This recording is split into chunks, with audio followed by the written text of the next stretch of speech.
Hey, what's up, guys? It's Craig Syracusa, Walk in Faith. Happy Monday. It is August 3rd. It's beautiful outside. I hope you're enjoying the day. Purification. Create in me a clean heart, O God. Renew a loyal spirit with me. That's Psalm. When God points out areas of your life to work on, it's because He loves you. He wants to cleanse you so that you will be filled with His life and joy. But be aware, these are the very times you will be tempted to run away from the Father, imagining He's angry with you or no longer He loves you. Don't do it. Stay the course and develop your relationship with Him.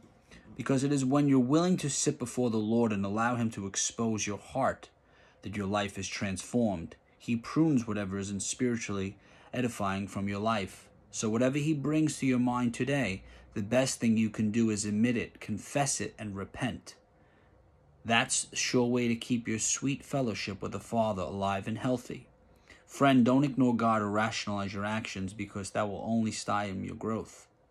Rather, humble yourself before Him, confess your transgressions, and ask Him to cleanse you, and be assured He will never turn you away. Lord, cleanse me so that I can enjoy uninterrupted fellowship with you. Thank you for forgiving me. Amen. In His presence, be cleansed. So, this is good, right? So, we're going to go back to the beginning. We start a relationship with Christ. People don't like to read Scripture because what does it do? It exposes sin. It exposes sin within yourself. So we avoid it. We ignore it. We sort of harden not our hearts, but harden our minds, right? To justify our actions, to justify why we treat people a certain way, to justify habits, whatever, right? Friends, we can justify anything we want. But then what happens is we wake up in the morning, we read Scripture, and then something sort of softly speaks to us and say, should you really be doing this? Should you really have that habit? Should you really be friends with this person? Should you really continue down this path?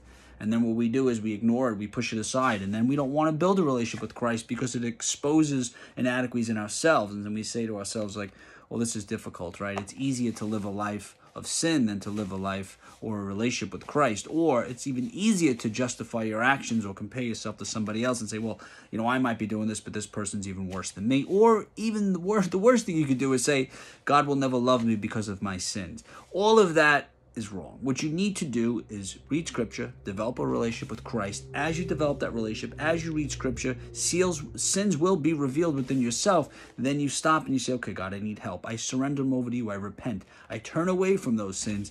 And it's a process. But as you build that relationship, as you turn away from sin, these new habits, these new friends, these new things will sort of enter your life. The old things will not be important anymore. You will be filled with joy. Trust me.